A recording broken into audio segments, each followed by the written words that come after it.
prasangka, kemudian negative feeling itu kuat banget gitu pada orang BPD itu gitu. Selatan berisik, semakin asik. Halo, assalamualaikum warahmatullahi wabarakatuh, guys. Kembali lagi tentunya bersama saya di sini Besta Bloom di mana lagi kalau enggak di Selatan Berisik. Semakin berisik, Semakin asik. lah, siapa ini yang jawab aku? Oke, kali ini tuh kita emang kolaborasi sama Insight Psychologist aja. Aku tuh kan agak-agak suka balelo gitu ya guys ya. Insight apa Mbak? Teteh? Insight Psychology Service. Insight Psychology Service. Bentar dulu, ini tuh Insight Psychology Service itu apaan tuh? Bergerak di bidang apa? Insight Psychology Service itu bergerak di bidang layanan psikologi. Jadi kita biasanya ada konseling, ada assessment center, ada tergantung bidangnya ya. Kita ada industri, kemudian psikologi klinis, kemudian juga anak ya. Kalau pokoknya banyak deh yang berhubungan dengan psikologi. Oke. Bentar dulu, dari tadi tuh aku belum kenalan sama Mbak ini, sama Teteh ini. Ini sama Teteh siapa? Nama saya Haida. Teteh Haida ini emang dokter psikologi ya? Iya. Sebetulnya kalau dokter itu psikiater, beda. Oh iya, kalau psikologi kalau dokter itu psikiater. Kalau psikiater itu dari fakultas kedokteran. Jadi ke medis ya? Iya betul. Kalau saya dari fakultas psikologi hanya mengambil majoringnya psikologi klinis. Jadi sama-sama di bidang kesehatan tapi beda. Nah, yang aku mau tahu itu, yang masih aku bertanya-tanya, bedanya apa sih psikologi, psikologi apa tadi? Psikologi klinis sama psikiater gitu. Oke. Sebetulnya psikologi sendiri adalah ilmu yang membahas tentang kesehatan, tentang ilmu, secara singkatnya ilmu jiwa, orang biasanya menyebutnya begitu ya, ilmu jiwa gitu. Tetapi sebetulnya jiwa sendiri kan tidak bisa terukur kecuali terukur oleh perilaku gitu. Betul. Nah kalau psikiater itu datangnya itu dari fakultas kedokteran yang mengambil spesialisasi psikiatri yang memang khusus tentang kejiwaan. Jadi sama gitu. Sebenarnya yang dipelajari sama, hanya basic dokter itu kan dia bisa mengeluarkan obat. Nah itu. Kalau psikolog dia nggak bisa ngeluarin obat, tetapi dia punya terapi, bisa menterapi. Betul. Tetapi sama sih, mirip. Ya mirip-mirip aja, cuma bedanya caranya mungkin sama psikologi itu di terapi, kalau sama psikiater mungkin ada pengobatan gitu. Iya. Tapi psikiater juga apa bisa memberikan terapi juga? Terapi apa sih? Mungkin bisa ya, karena kognitif atau apa segala macam. CBT gitu ya. Kayaknya bisa, karena sekarang banyak juga yang bukan datang dari psikologi, bidang psikologi atau psikiater, tapi bisa memberikan terapi, psikoterapi gitu ya, karena mereka mungkin ikut semacam kayak training NLP atau seperti itu gitu ya. Tetapi pada dasarnya bidang psikologi klinis itu memang yang dikaji, yang dipelajarinya itu hampir sama dengan psikiater gitu. Dengan psikiatri. Nih ngomong-ngomong tentang tadi kan yang psikologi itu lebih ke jiwa ya guys ya. Nah aku itu kan dari sempat baru-baru ini gitu ya, mempelajari tentang psikologi, karena dulu-dulu pas remaja pas ini tuh nggak mikirin sama sekali gitu kan, kayak gitu. Maksudnya kalau orang ada yang berperilaku seperti ini, ya udah aku anggap buruk aja deh orang itu. Ini mah gini, itu mah gitu. Kalau orang ada yang ya karakternya kayak gini, jadi berpikirnya tuh negatif aja, menjudge orang itu negatif. Tapi ternyata setelah aku mempelajari tentang psikologi gitu ya, mungkin ada karakter-karakter orang tertentu yang emang itu sudah satu kegangguan gitu. Ada gangguan kan? Gitu bukan sih dok? Manggilnya Teteh aja. Dok aja. Aduh saya manggilnya Teteh aja guys. Pengennya dipanggil Teteh aja gitu. Oke. Teteh aja. Jadi betul sekali ya bahwa yang namanya manusia itu, setiap manusia itu pasti dia punya yang namanya personality, pasti punya yang namanya kepribadian ya. Atau kita biasanya bilang karakter gitu ya. Kita biasanya bilang karakter. Jadi itu terbentuk memang tidak terjadi begitu saja. Tetapi memang itu adalah setiap manusia adalah produk dari lingkungannya. Setiap manusia adalah produk dari masa lalunya. Betul. Produk dari seperti apa sih keadaan rumahnya? Betul Seperti banget. apa sih pola asuh orang tuanya iya, gitu ya. betul. Terus seperti apa sih lingkungan tempat dia beradanya gitu ya. Nah, sampai jadilah misal Teh Besta seperti sekarang ini gitu. Oke. Itu sih. Jadi apa karakter baik buruk segala macam gitu ya. Itu Betul, ketika kita mempelajari tentang seperti apa psikologi gitu ya. Saya mempelajari psikologi, itu memang toleransi kita lebih tinggi. Oh, si ini bisa seperti sekarang itu karena dia memiliki masa lalu yang seperti apa gitu. Akhirnya kita jadi lebih paham gitu ya. Lebih paham dan kita bisa untuk tidak menjadi hakim untuk orang lain itu. gitu. Makanya emang sebelumnya kan aku kalau sebelum tahu adanya psikologi itu ya, maksudnya trauma masa lalu atau segala macam itu suka memandang negatif terhadap orang, jadi benci lah, jadi apa. Tapi setelah tahu, oh jadi paham gitu. Oh mungkin dia seperti ini, mungkin dia jadi paham aja gitu kan. Betul.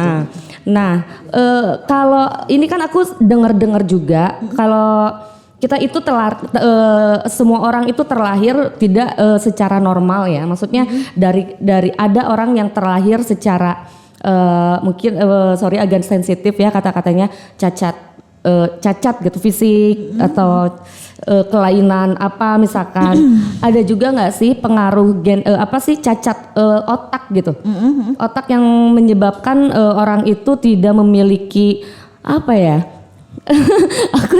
aku teh sempat ngobrol sempat baca-baca gitu, tapi katanya ada juga pengaruh genetik atau karakter orang itu pengaruh genetik itu ada dipengaruhi oleh genetik atau adanya kerusakan otak atau gitu.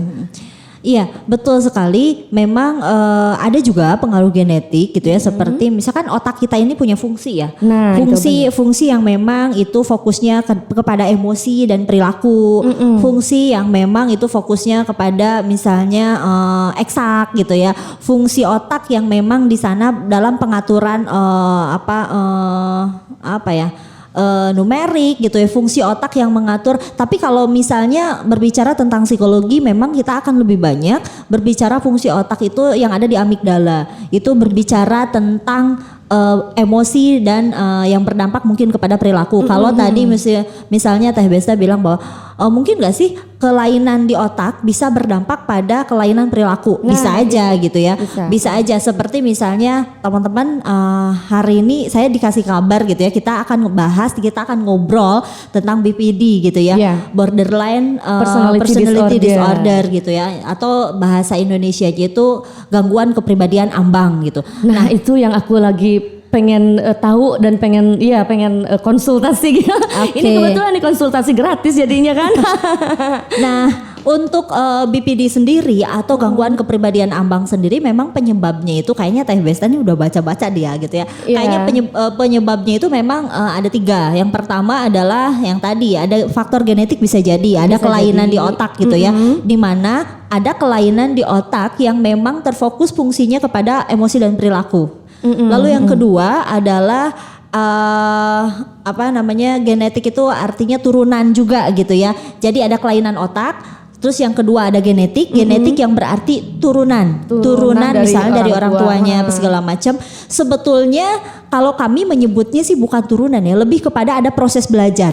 Seorang ibu yang emosional itu pada umumnya akan juga melanjutkan emosionalnya juga kepada anak. Betul. Jadi anak lihat bagaimana caranya ibu kita ketika marah tuh dia bagaimana cara mengekspresikan marahnya. Nah, nggak jauh-jauh. Walaupun kita nggak ngajarin anak, tetapi anak akan meniru gitu ya. Betul itu, banget sih. Ya. Itu yang Betul kedua. banget. Kemudian yang ketiga adalah peristiwa-peristiwa traumatis. Itu sangat seperti peristiwa traumatis itu apakah misalnya pelecehan seksual, atau kemudian anak pernah menjadi seorang anak yang ditelantarkan, ditolak gitu ya, diabaikan gitu. Iya, maksudnya nggak diperhatikan, nggak ini gitu kan. Itu bisa jadi ya. Betul.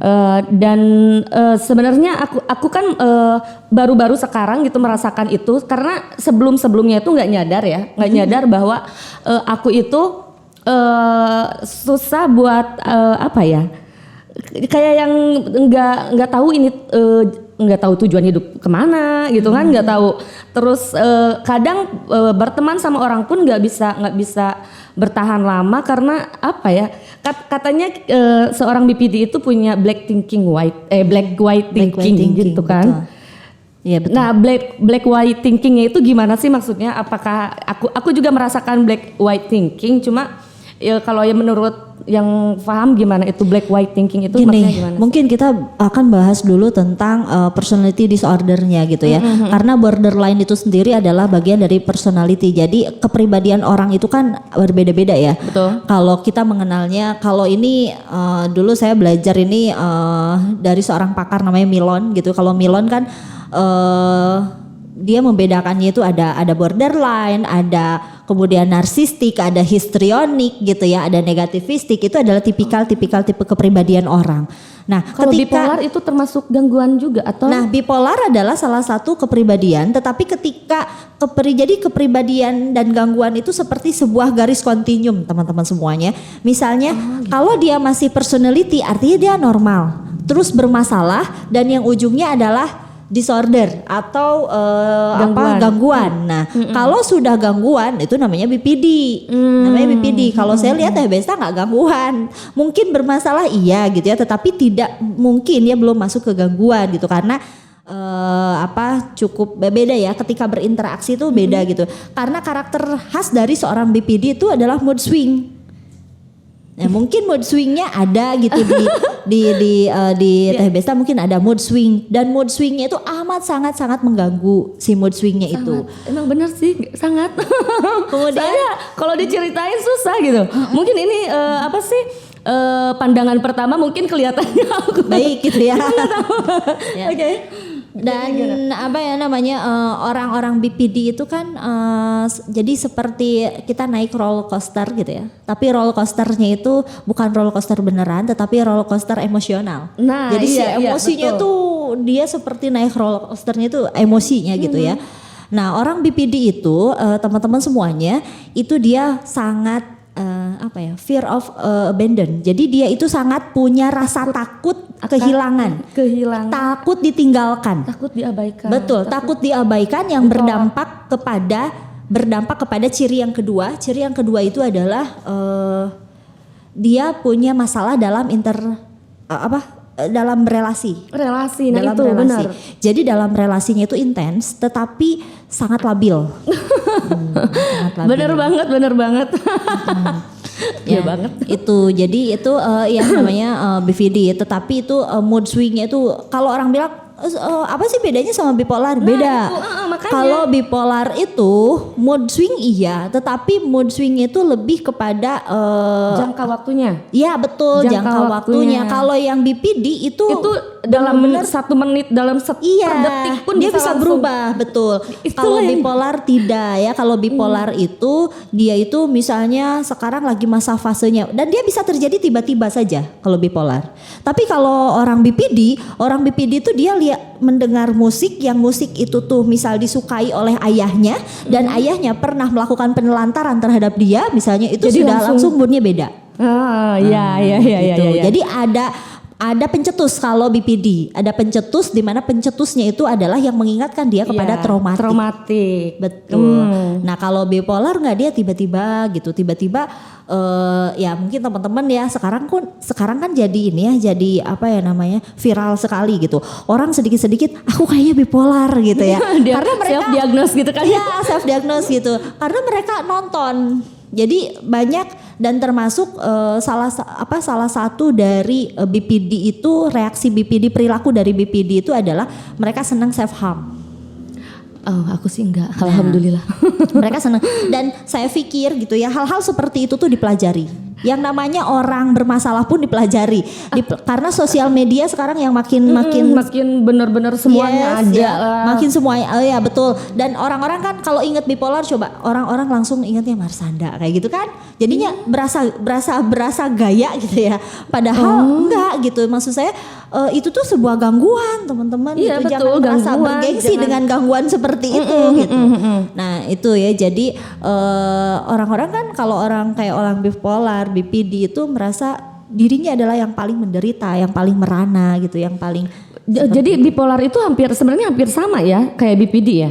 Iya. Cuma mungkin dia nggak ada faktor-faktor, nggak ada ciri-ciri lain seperti dia takut takut ditolak atau apa, itu nggak ada, cuma mood aja. Kalau bipolar itu ya mood swingnya seringkali tiba-tiba kalau fase maniaknya dia datang, dia benar-benar nggak pengen tidur, dia benar-benar bahagia, moodnya enak aja gitu ya, dia bisa menjadi inspirasi buat orang lain gitu ya. Tapi kalau sudah di fase depresi, dia merasa diri dia paling menderita gitu. Dan itu bisa jadi tiba-tiba. Dan itu tuh biasanya enggak perubahan mood swingnya itu relatif lebih lama gitu. Kalau BPD itu dia bisa seketika, tadi Teh Besta bilang bahwa satu hari itu misalnya gini, lagi seneng lihat cucian numpuk itu moodnya bisa jadi langsung kesel langsung gitu. kesel, betul. Iya. Kayak Aku gitu. sih aku ngerasain itu. Tapi aku ngerasain juga yang bipolar itu kalau teman-teman yang aku kadang suka nanya ke teman-teman. Aku kan sebelumnya giat banget ya, yang namanya giat banget, pokoknya pengen ngelakuin segala hal gitu, maksudnya aktif gitu, pengen selalu punya kegiatan, aktivitas gitu, nggak bisa diem aja orangnya. Tapi ada satu hal yang bikin aku yang bikin down gitu. Ya gitu, jadi aku yang sebelumnya aku suka bikin lagu kan, suka TikTokan atau berinteraksi di sosial media sama teman-teman atau gimana, pokoknya hal-hal yang aku senang semua itu sekarang tuh berubah drastis, jadi aku tuh kayak yang gak mau melakukan apapun gitu. Katanya itu namanya burnout ya. Burnout itu ya. Gak tahu kan, aku nanya nih guys, ya. Bener gak sih? Apa namanya, saya nggak tahu nih, tapi Teh Besta ini banyak kenal istilah-istilah psikologis ya. Apakah baca, apakah nyari, apakah di YouTube, apakah ketemu gitu ya? Tiba di YouTube atau di TikTok, dan tiba-tiba itu datang aja sendiri tanpa aku minta gitu. Oke. Biasanya karena kita suka hal-hal seperti itu ya. Hal itu nge-like 1, tumbuhlah 1000 banyak akhirnya. Betul. Gitu. Ya. Burnout itu bosan secara psikologis. Burnout itu bosan secara psikologis tuh kayak gimana sih? Burnout itu lebih kepada kita udah nggak nemuin lagi kenikmatan gitu ketika ngerjain sesuatu ini. Biasanya tuh saya senang gitu, tapi kenapa ya kok sekarang enggak gitu? Itu lebih kepada kelelahan mental. Iya. Jadi itu penyebabnya apa sih gitu yang menyebabkan? Bisa jadi penyebabnya banyak. Bisa jadi karena memang burnout itu terjadi ketika kita saking lelahnya, capek, monoton kerjaan terus menerus gitu ya. Kerjaan terus menerus gitu. Atau kemarin tuh saya juga sempat mengalami burnout itu ketika kita lagi pandemik. Ya, jadi ketika kita pandemik banyak ngerjain sesuatu tuh di laptop gitu ya, kemudian di rumah aja gitu ya. Kok kebalik ya? Kalau aku justru lagi pandemi, wah senang TikTokan, terus gitar-gitaran bikin lagu gitu. Iya. Balik. Ketika kita merasa lelah dengan bekerja, bener-bener kerjaan kita banyak, itu bisa terjadi efeknya adalah burnout. Atau bisa terjadi juga burnout itu karena banyak aktivitas mental. Jadi kayak misalnya gini Teh Besta, ada orang, kalau orang Sunda ya, karena saya dari Sunda, orang Sunda tuh banyak yang bilang gini, mending capek fisik gitu ya. Betul sih. Mending capek gawe fisik gitu daripada capek PHT. Kalau orang Sunda kan begitu ya. Bener banget. Karena ketika kita banyak berpikir, banyak fokus memikirkan sesuatu, fokus merasakan sesuatu, atau sedang kecewa, fokus sama masa lalu apapun itu, pikiran-pikiran negatif yang kita pikirkan, itu kita bukan sedang diam, tetapi justru di dalam diri kita tuh sedang beraktivitas. Beraktivitas. Dan aktivitas itu tuh yang sebetulnya membuat kita jadi kelelahan secara mental gitu ya. Tapi beda lagi kalau misalnya suka lihat nggak yang pelatih olahraga gitu. Mereka pagi ngelatih, kemudian siang mereka justru makin seger gitu ya. Nah, tapi kalau orang yang terlalu banyak aktivitas mental seperti berpikir, terlalu sering kecewa, banyak curiga, overthinking gitu ya. Nah, itu yang menyebabkan orang cenderung sering burnout. Gitu. Nah, dan itu pun berdampak kepada fisik kita ya guys. Betul. Guys. Betul, itu berdampak kepada fisik kita. Sangat-sangat berdampak. Maksudnya yang biasanya kan aku tuh ngerasain di rumah ya, di rumah tuh gerak sedikit aja tuh capek gitu ya. Kenapa sih gitu? Kayak aku tuh pengen melakukan sesuatu tapi kok susah, ini badan tuh kayak yang nggak bisa apa-apa gitu. Ini capek, mau olahraga pun untuk apa ya? Aku juga nggak ngerti gitu. Padahal bisa, ayo aja olahraga, bangun pagi tinggal jalan kaki kayak apa gitu. Tapi kayak ada something yang apa sih? Aku sampai berpikiran ya. Ada yang ngomong, itu mah kamu kena kodam, sana ada kodam.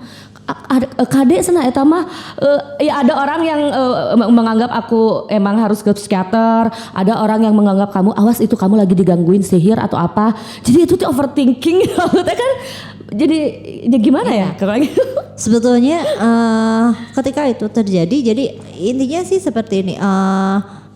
Kita pernah mendengar, mungkin Teh Besta pernah mendengar pepatah, di dalam tubuh yang kuat itu ada mental yang sehat. Jadi kalau mental kita sehat gitu ya, tubuh kita tuh kuat gitu ya. Jadi obat segala penyakit itu sebetulnya ada di dalam tubuh kita sendiri gitu ya. Ada di dalam tubuh kita sendiri. Jadi kalau misalnya tadi orang bilang kamu kayaknya harus ke psikiater, kamu harus, mungkin lebih tepatnya kalau saya melihatnya konseling gitu, karena mood swingnya kelihatan, moodingnya kelihatan. Konseling itu konsultasi dengan ahli gitu ya, dengan misalnya dengan psikolog gitu ya, dan belajar teknik untuk kalau itu sering terjadi kepada kita belajar teknik untuk mengatasinya di kemudian hari itu sendiri gitu. Ya, seperti misal belajar meditasi gitu ya, itu, dengan yoga gitu. Meditasi, aku lagi pengen belajar meditasi tapi nggak tahu caranya, katanya mau mengosongkan pikiran. Tapi how cuma mengosongkan pikirannya gimana? Tetap aja ini lagi pengen, kalau tidur juga kan ya, kalau pengen tidur cepat gitu katanya jauhin HP, katanya itu tuh HP tuh yang rusak, kamu nggak bisa tidur tuh, udah dicobain jauhin HP, oke, tetap aja gitu, sesuatu apa aja gitu, nggak bisa tidur. Bahkan kalau nah ini juga salah satu yang ingin aku tanyain ya, sebenarnya penggunaan obat dari psikiater itu hal yang tepat atau enggak sih gitu?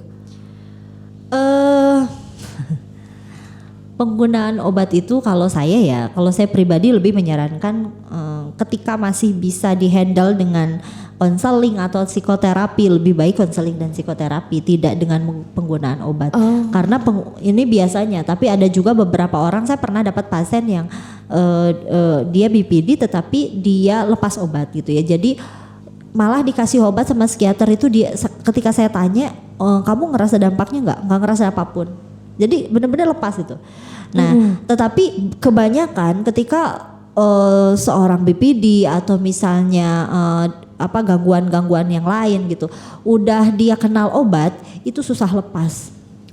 Iya juga sih, susah lepas sampai misal menahun, dan obat-obat itu kan justru juga berdampak negatif sama tubuhnya. Jadi nanti juga dia akan nagih terus gitu. Nanti akan nagih terus, dan saya yakin ketika teman-teman pengen sehat gitu ya, teman-teman bisa memaksimalkan diri sendiri untuk bisa sehat gitu ya. Kalau saya sering mengcombine-nya itu, terapinya itu adalah dengan terapi spiritual gitu ya. Jadi artinya adalah sebetulnya kita bisa kok dengan bantuan Allah, dengan bantuan Tuhan gitu ya. Jadi kita bisa, lebih baik kita tidak tergantung pada apapun dan siapapun gitu. Kalau spiritual awakening itu apa ya? Jadi kalau aku nggak dengar spiritual, jadi spiritual awakening itu apa guys? Tahu nggak sih? Saya malah belum familiar di saya. Oh, karena ini emang lebih ke katanya meditasi gitu. Kalau orang yang berada di titik terendah, katanya orang itu sedang mengalami spiritual awakening. Iya, maksudnya nggak tahu juga. Aku juga pengen mempelajari itu. Iya. Iya.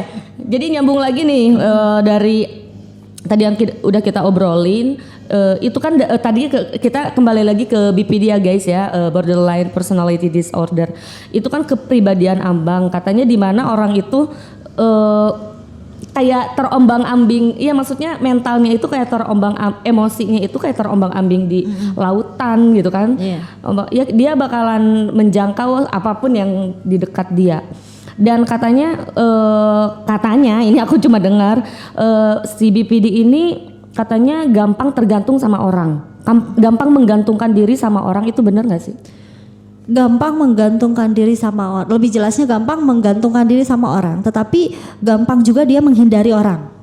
Jadi karena tadi Teh Besta sempat ngomong kan, karena orang BPD itu pola pikirnya adalah hitam putih, betul. Kalau nggak hitam ya putih gitu. Kalau dia aku ngajak dia ketemu dan ternyata dia bilang nggak bisa, berarti dia sedang menjauhi aku gitu. Jadi prasangka, kemudian negative feeling itu kuat banget gitu pada orang BPD itu gitu ya. Sehingga orang BPD juga orangnya cenderung impulsif. Impulsif kalau dia sudah kecewa, sudah marah, sudah takut ditinggalkan, itu impulsif dia biasanya. Impulsif itu gimana maksudnya? Impulsif itu dia bisa melakukan sesuatu tuh tanpa berpikir gitu, emosional sekali gitu. Oh, maksudnya tuh ngambil keputusan yang gitu maksudnya. Bisa jadi ngambil keputusan terburu-buru gitu. Atau impulsif dalam arti dia bisa lempar barang apa segala macam, itu orang BPD juga begitu gitu ya. Atau dia sangat kecewa, sangat sakit, sangat dia pindahkan rasa sakitnya sama diri fisiknya gitu dengan misalnya membenturkan kepala, menyayat gitu. Jadi kalau orang BPD dia misalnya sudah melakukan self harm, dia sudah menyayat, itu dia sedang berusaha memindahkan kekecewaan, rasa sakit dalam emosinya, dalam mentalnya itu ke fisik gitu, dan itu biasanya dia lebih tenang kalau sudah begitu. Kalau udah gitu tenang gitu. Biasanya dia lebih tenang aja. Beda dengan sikap manipulatif, dalam arti ada juga teman-teman yang memang benturin kepala supaya orang nanti lihat dia misalnya atau cari perhatian gitu. Enggak, BPD itu enggak kayak gitu. Jadi walaupun ada unsur itu tetapi enggak kuat, tetapi yang kuatnya itu adalah unsur di mana dia berusaha memindahkan rasa sakit secara mental itu ke fisik dia. Oke. Nah, kalau BPD itu ada ini enggak, ada sifat BPD yang manipulatif enggak? Dalam beberapa kasus saya menemukan ada orang-orang BPD yang manipulatif juga gitu ya. Dan tujuan manipulatif dia itu untuk semata-mata orang BPD itu kan ingin ingin takut ditinggalkan, ingin selalu ada diperhatikan gitu ya. Ingin selalu ada pengakuan, betul. Nah, selain BPD ini juga kan aku ada ya banyak, aku tuh mempelajari tentang PTSD, traumatik post traumatik gitu. Nah itu juga yang menyebabkan jadi BPD ya, PTSD itu juga. PTSD betul.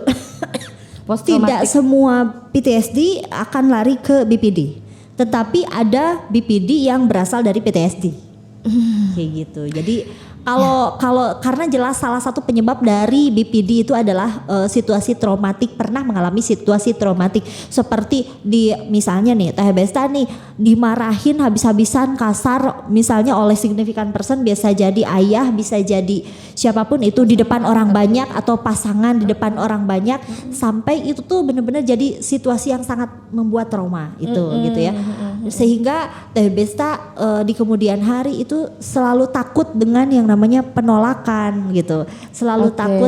Jadi akhirnya itu akan menghambat potensi atau menghambat bertumbuhnya kemampuan mental kita. Termasuk emosi. Mungkin Teh Besta juga sering dengar inner child gitu ya. Inner child, iya. Anak dalam diri anak gitu ya. Dalam diri. Anak dalam diri. Nah, BPD juga itu inner child itu kemana-mana gitu ya. Artinya kemana-mana itu dia di PTSD, kemudian di gangguan-gangguan yang lain. Inner child itu ada gitu. Jadi bagaimana kita bisa berdamai dengan anak dalam diri Nah, caranya kita, gimana gitu. sih caranya? Aku belum bisa. Caranya banyak. Masih ya. belum bisa. Kalau kita udah berdamai sama anak di dalam diri kita, mungkin hidup kita juga bakalan. Maksudnya kita bisa memaafkan mungkin, apa sih? Betul. Berdamai dengan diri sendiri. Betul. Gitu. Memang itu ada terapi-terapinya ya. Oh ada. Ada, jadi aku pengen diterapi. Saya biasanya kalau forgiveness terapi itu tuh saya paling seneng sama Kang Asep ya. Sama Kang Asep Hairul Ghani. Beliau adalah pelaku. Jadi dalam arti gini, beliau pun pernah mengalami satu proses di mana traumatik segala macam dan akhirnya sukses bisa memaafkan, karena memaafkan itu bukan untuk orang lain ya teman-teman. Iya. Memaafkan itu adalah untuk diri kita sendiri sebenarnya gitu. sih. Betul. Jadi kalau ke orang lain mah ada apa sih sebenarnya kita yang iya, gitu kan ya. Iya. Jadi memaafkan itu adalah untuk diri kita sendiri. Jadi kita harus berusaha. Ada apa aja sih caranya? Kita bisa CBT gitu ya. Bagaimana kemudian ditarik dulu ke logika. Bagaimana dampak-dampaknya ketika Teh Besta ini berpikir misalnya black and white gitu ya, dan memberikan kita ngelis kemungkinan lain gitu. Iya. Itu bisa dengan CBT atau cognitive behavioral therapy, atau misalnya kita juga bisa dengan, kalau sekarang tuh ada yang namanya NLP, itu juga bagus. Apa NLP? NLP itu neuro linguistic ya, Saraf ya, programming. Jadi bagaimana sih diprogram ulang otaknya.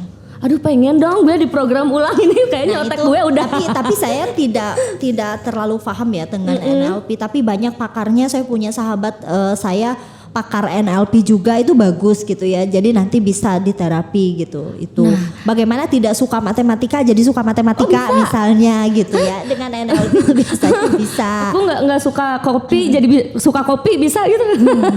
Aku suka nyanyi jadi makin suka nyanyi. Nah itu maksudnya membangun lagi gairah aku untuk berkarya atau apa itu pengen gitu. Itu ada terapinya gitu. Iya, tetapi kalau saya karena saya mungkin orang thinking juga gitu ya, saya lebih banyak pakai CBT ya, dalam arti bagaimana memahamkan, kayak misalnya tadi Teh Besta bilang bahwa saya belum punya tujuan. Iya, karena rata-rata orang BPD juga gimana mau nentuin tujuan, dia sibuk dengan mood swingnya. Betul banget. Dan yang ini hal yang paling aku risih banget saat ini sekarang. Ini baru-baru terjadi sekarang ya, maksudnya mungkin dari dulu juga, tapi sekarang ini aku lebih menyadari gitu. Aku tuh menarik diri dari orang-orang gitu. Ini yang benar-benar ngerusak semuanya, aku jadi nggak bisa bergaul sama siapapun. Aku kayak yang fobia sosial gitu, males gitu. Bahkan WA pun grup atau apa gitu.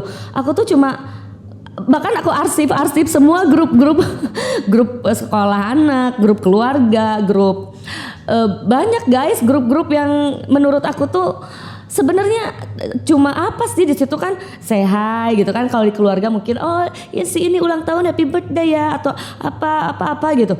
Dulu aku aktif banget gitu kan, aktif banget sama keluarga sama siapapun gitu kan.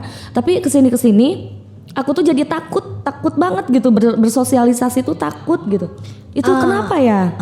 Kalau satu contoh gini, kalau Iban nggak nge-WA aku duluan untuk ngajak aku podcast ke sini, aku nggak akan hubungin Iban lagi.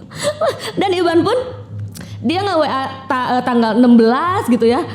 Aku tuh kayak ngelihat WA tuh kayak yang cuek aja, menganggap hal itu nggak penting gitu. Karena apa sih gitu, kayak yang udah nggak ada apa-apa lagi hidup gua mau chattingan juga nggak ada pentingnya apa sih gitu. Kayak gitu. Ya mungkin kita mulai list lagi, sejak kapan itu? Jadi mulai di breakdown lagi, itu terjadinya sejak kapan? Iya gitu. sejak kapan Ban? Iban tahu tuh ya.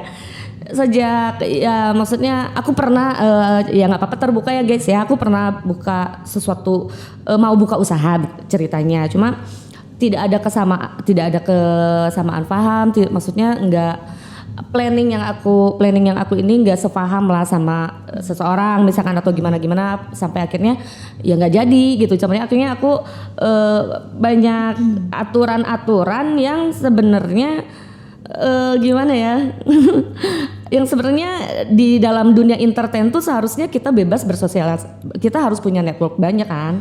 Tapi mungkin ada seseorang mungkin gimana yang membatasi aku untuk berteman sama siapapun gitu. Oke, seseorang itu adalah seseorang yang signifikan. Iya signifikan. Karena kalau orangnya nggak signifikan juga ngapain diikutin? Signifikan. Orangnya signifikan. Jadi itu sebetulnya, munculnya dari rasa kecewa dulu kan, dari rasa kecewa. Jadi itu adalah dampak dari rasa kecewa itu gitu ya. Tapi lebih dalam pada akhirnya kemudian gitu ya. Dan mungkin pernah juga ada situasi di masa lalu yang memang sepertinya aku juga dibatasi gitu ya. Nah, iya di masa lalu juga pernah. Akhirnya merasa bahwa aku tuh tidak kalau kaki tuh nggak punya kekuatan gitu ya. Nah, gitu kalau itu jelas kan ada penyebabnya yang pada akhirnya kita jadi stuck gitu. Kita jadi nggak punya tujuan apapun gitu ya. Nah, pengelolaan emosi itu sudah jadi apa ya namanya? Seperti ginilah intinya.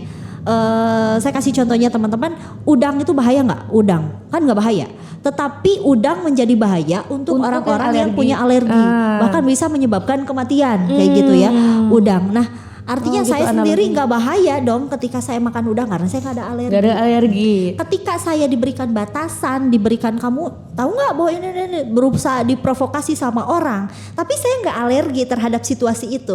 Ya, terhadap situasi itu bagi saya nggak ada masalah. Nah, tetapi kalau untuk orang yang alergi terhadap taruhlah dominasi, larangan, maka itu akan terjadi dampaknya tuh seperti orang alergi udang makan udang gitu. Iya, gitu. Itu analoginya guys, aku ngerti. Jadi seperti itu. Nah, sayangnya mungkin orang signifikan ini juga mungkin pertama tidak cukup mengenal kita lebih dalam, atau yang kedua gitu ya, dia sendiri punya kepentingan. Dia karena orang kan punya ya tadi saya bilang ketika kita mendidik anak kita, yang kita hadapi itu bukan hanya anak kita tetapi karakter kitanya. Ya. Karakter kitanya. Kayak misalnya anak kita merokok, kamu nggak boleh merokok. Di satu sisi kitanya juga ngerokok. Nah itu juga gitu ya. Jadinya itu seperti itu gitu. Akhirnya kita jadi longgar aturannya. Kenapa? Karena kita juga sulit mengendalikan diri, itu yang pertama. Betul. Dan mungkin Teh Besta punya situasi-situasi emosional di masa lalu yang belum selesai.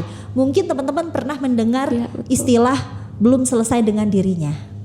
Iya. Bagaimana kita mau membentuk manusia baru yaitu anak kita gitu ya. Sementara kita sendiri pun belum selesai dengan diri kita. Jadi mulai di breakdown lagi, sebetulnya sekarang usia kita berapa? Peran kita apa? Nah, peran itu kan mendatangkan tugas baru. Ya, peran itu kan kayak misalnya taruhlah Teh Besta punya peran baru sebagai ibu RT misalnya, taruhlah contoh. Artinya peran baru itu mendatangkan tugas baru. Baru ya. Peran kita apa sih? Oh, peran kita ini adalah istri. Peran kita adalah saya adalah manusia. Saya adalah seorang ibu, saya adalah istri. Nah, si peran itu mendatangkan tugas baru kan untuk kita. Baru, sehingga kita ada yang benar-benar ini penting banget dan nggak penting. Jadi mana yang memang kita mulai list lagi, kita mulai breakdown lagi, dan mau nggak mau, suka nggak suka, kita sendiri yang harus menemukan gairah dalam hidup itu sendiri. Jadi caranya gimana guys? Teh. Iya tadi caranya mulai mana yang mau Teh Besta dahulukan? Besta sebagai saya ingin sebagai Besta yang keren gitu ya, atau Teh Besta lihat di masa depan bahwa branding gitu ya, personal branding gue tuh harus gimana sih? Kayak aku tuh kayak susah banget untuk menentukan. Oke, misalkan aku sebagai pelaku seni gitu ya, pelaku seni. Aku di sini bisa nyanyi, bisa acting, bisa ini. Tapi kata orang bilang, oh kamu tuh nggak harus punya personal branding dong, katanya. Instagram kamu tuh harusnya kalau kamu nyanyi ya udah nyanyi aja, jangan ada acting, jangan ada joget, jangan ada ini. Udah nyanyi, fokus aja nyanyi, dan kamu tuh harus eksklusif, jangan asal-asalan gini. Itu tuh jadi hal-hal yang seperti itu, masukan-masukan seperti itu bikin aku jadi nggak pede gitu. Tapi ada juga yang masukan, udah bebas aja lah, maksudnya Instagram cuek aja, mau posting apapun bebas asalkan yang positif gitu. Atau kalau Teh Besta saya pikir punya alerginya itu adalah dalam hal kayak tadi larangan, dominasi, itu alergi. Ya, jadi tadi ya saya analogikan dengan alergi udang tadi gitu ya. Nah, Teh Besta harus benar-benar bisa kenal kalau saya alerginya apa. Kalau saya alergi penolakan. Nah, saya alergi penolakan gitu ya. Nah, Teh Besta alerginya apa? Ketika kita menemukan sesuatu yang identik ke sana, itu tuh pasti akan berdampak beda seperti ke orang lain. Artinya pasti akan misalnya lebih dramatik buat kitanya gitu ya. Benar. Itu jadi Teh Besta mulai memahami diri sendiri. Itu alergi apa sih gitu. Kayak gitu. Terus ketika aku tahu aku misalkan alergi udang, terus aku kan otomatis jangan makan udang. Ya. Tapi udang itu dibutuhkan. Gimana ya maksudnya? Ya, artinya ketika kita alergi, kita tahu nih Terhadap penyakit larangan, kita alergi misalnya terhadap dominasi, terhadap larangan harus, gitu ya. Kita harus menjauhi orang-orang seperti itu. Nah, Tapi gimana kalau itu sebetulnya- signifikan? Sebetulnya kita ya betul ya, jadi sebetulnya permasalahannya adalah dengan si A, tetapi A adalah significant person dan kemudian bertemu si C dan si C punya karakter si A. Itu yang terjadi mungkin sama Teh Besta. Ya, jadi Iya, gitu. traumatik masa lalunya tuh dibentuk oleh sosok significant person, Betul, pacar betul, pertama, kemudian ketemu pacar selanjutnya itu gitu ya, pacar terakhirnya itu dan kemudian ada something yang sama gitu ya. Mungkin Allah ngasih PR kalau secara spiritual ya buat saya, mungkin Allah ngasih PR, kamu dulu tidak selesai dan sekarang diberikan sampel yang sama untuk kamu selesaikan. Dalam arti bagaimana kita bisa hidup gitu ya. Kunci kesehatan mental itu dua, teman-teman. Ketika kita bisa merubah lingkungan seperti yang kita mau. Tetapi ketika kita tidak bisa merubah lingkungan, maka kita yang harus berubah. Tapi dalam arti berubah bukan secara terpaksa. Tapi berubah karena kita mampu untuk berubah. Mampu berdamai dengan diri kita. Mampu ikhlas. Nah, Ya, ini menuju ke mampunya itu kan. Nah, itu perlu- memang ada ada proses ya, ada proses. Tapi kalau saya yakin lihat Teh Besta karena pada dasarnya potensinya orangnya cerdas, cuman ini apa namanya? Mungkin dari dulu stimulasinya keliru. Yang harusnya distimulasinya adalah sisi kanan, tapi yang disimulasi adalah sisi kiri misalnya seperti itu gitu ya. Jadi ada beberapa potensi yang nggak keluar karena kurang stimulasi. Dan ada beberapa potensi yang terus distimulasi tapi sebetulnya kapasitasnya udah sampai sana. Udah sampai sana, gitu. benar, Seperti itu. Nah, ini benar. pesan juga untuk kita Para para orang orang tua, tua, gitu ya, iya. para orang tua. Jadi lebih sekalian Kita konklusi ya, sekalian konklusi ya, Apaan sekalian simpulan. Oh iya kesimpulan nih guys Sekalian ya. kesimpulan ya. Jadi apapun itu teman-teman semuanya, kita saat ini adalah produk dari masa lalu kita. Betul. Makanya anak kita adalah produk dari Diri kita. betul, produk dari diri Karakter kita. kita. Produk dari masa sekarang. Mereka akan jadi mereka masa depan. Jadi hati-hati ketika Hati-hati, kita guys. tidak nyaman, ketika kita alergi terhadap sesuatu gitu ya. Maka kita harus banyak belajar dan banyak memiliki skill supaya ini tidak terulang kepada anak-anak Nah, kita, itu betul. supaya anak-anak kita tumbuh itu mereka dengan leluasa, bahagia tanpa luka. Bahagia. Dan ketika anak kita tumbuh bahagia, kita pun sebagai orang tua pasti bahagia kan guys ya. Betul gitu. Bangga, bahagia gitu kan. Betul ya, jadi itu intinya dan untuk supaya kita bisa lebih stabil, moodnya bisa lebih terkendali gitu ya. Bagaimana lebih mampu mengelola emosi, memang itu butuh proses. Ya, butuh proses terapi. belajar, butuh terapi, butuh konseling gitu ya. Jadi silahkan bisa sih belajar sendiri, tapi saya sarankan datang ke ahlinya supaya lebih terarah. Nah saya pengen tahu nih kalau referensi dari Teteh, kalau aku misalkan mau terapi itu di mana? Di Insight Psychology Service. Oke, betul. Bisa ke Insight Psychology Service. Kami ada beberapa kantor perwakilan gitu ya. Ada pusatnya ada di sini di Soreang. Iya. Kemudian ada di Antapani gitu ya. Kalau teman-teman yang butuh penanganan kasus tentang anak itu Antapani di Di Antapani. Antapani, oke. Kemudian juga ada di Sumatera yang banyak, di Belitung, Bengkulu sama di Palembang. Daerah Di Cimahi nggak Jakarta ada juga. Teh? Biar dekat. Daerah Cimahi belum ada. Nanti lah ya, mudah-mudahan ada. Belum ada. Ya udah, pokoknya ini asik banget sih ngobrolnya. Sebenarnya pengen ngobrol lebih jauh lagi sama Teteh. Sama Teteh siapa lupa tadi? Haida ini, cuma kan kita ini waktunya terbatas ya. Teteh ini mau buka praktek, mau ada janji gitu ya. Aku juga sebenarnya masih pengen mengenal lagi beberapa. Aku jadi tertarik. Aku jadi pengen jadi psikologis gitu. Ya suatu saat mungkin kalau ada waktu lagi kita untuk ngobrol di sini ya Teh ya. Pengen lagi ngobrol tentang ya tadi kita udah ngobrol bipolar, BPD, apalagi PTSD segala macam. Ada juga aku pernah dengar NPD katanya, narcissistic personality disorder. Nah, itu nanti aku pengen bahas. Kalau Teteh Haida punya waktu kita ngobrol lagi ya. Siap. Aduh ya udah, Teteh Haida makasih banget udah datang ke sini, makasih banget udah mau ngobrol sama aku. Jadi gimana Ban? Kita tutup aja. Oke, makasih Teteh Haida. Saya Besta Bloom. Selatan berisik, semakin berisik, Semakin asik. Wassalamualaikum warahmatullahi wabarakatuh.